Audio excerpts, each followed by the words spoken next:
channel, Arkin at balik SM South Mall Vlogs na naman. Kasi since nga guys, alam niyo naman,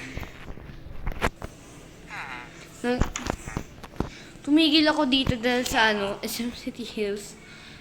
Iko-continue ko na lang yun siguro mamaya. Pero for now, tuloy muna na yung food hall. So itong food hall guys. So mga shops dito guys, mahal. So dito yun.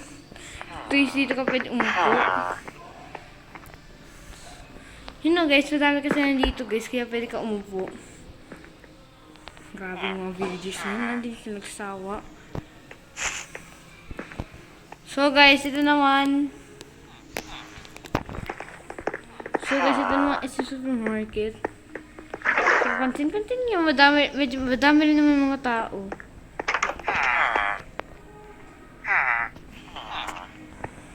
Yun naman guys.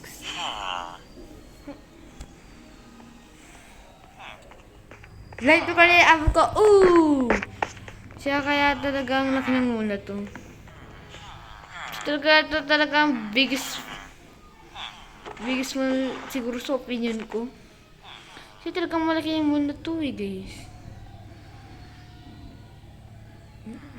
Ngayon ko nga guys kung paano nga ito nagawa guys. Kaya maganda.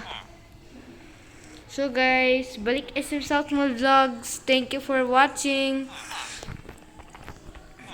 Next vlog siguro guys, SM City Hills. Tapos natapos na yun guys. Dito naman ako sa Tugade Mall magtutour. Bye!